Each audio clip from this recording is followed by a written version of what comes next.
यह शिव पुराण की कथा कलियुग में भी परम मोक्ष देने वाली है, जिसमें स्वयं भगवान शिव की कृपा वर्षा का अद्भुत प्रसंग मिलता है, जहां एक दुराचारी व व्यभिचारी ब्राह्मण बिंदुक और उसकी पत्नी चंचुला की पाप से परम पद की ओर अलौकिक यात्रा का वर्णन मिलता है। एक बार नैमिषारण्य तीर्थ में ऋषि शौनक ने सूत जी से पूछा, हे सूत जी, कृपा कर हमें कोई ऐसा साधन बताइए जिससे इस कलयुग में जीवों का उद्धार हो सके। हे मुनिश्रेष्ठ शौनक, जो मनुष्य श्रद्धा से शिव पुराण का श्रवण करता है उसका हृदय शुद्ध हो जाता है। शिव पुराण अमृत के समान शिव का वाङ्मय स्वरूप है। इसका श्रवण पाप नाश करता है और शिवलोक की प्राप्ति कराता है।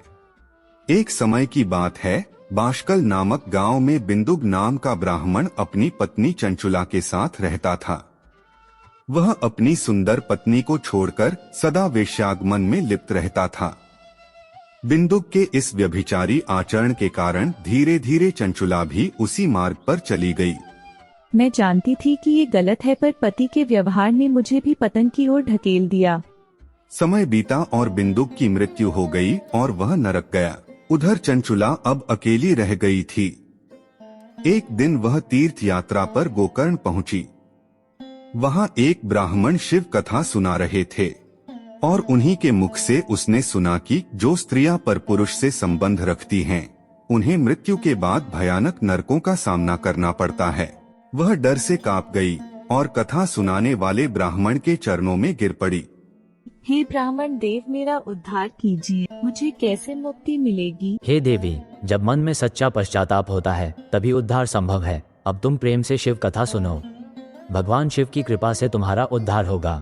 चंचुला ने शिव पुराण की कथा सुनी, उसका चित्त शुद्ध हुआ और वह वैराग्य में लीन हो गई। समय आने पर बिना कष्ट के उसने शरीर त्याग दिया। तब एक दिव्य विमान आया और चंचुला को शिवलोक ले गया। वहां उसने भगवान शिव और माता पार्वती के दर्शन किए। माता पार्वती ने चंचुला को अपनी सखी बना लिया। अब चंचुला को उसका पति बिंदुक याद आया।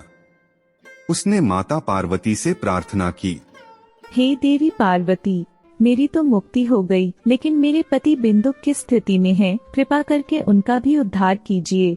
चंचुला, तुम्हारा पति इस समय विंध्य पर्वत पर पिशाच रूप में भटक रहा है, लेकिन यदि उसे शिव कथा सुनाई जाए तो वह भी मुक्त हो सकता है।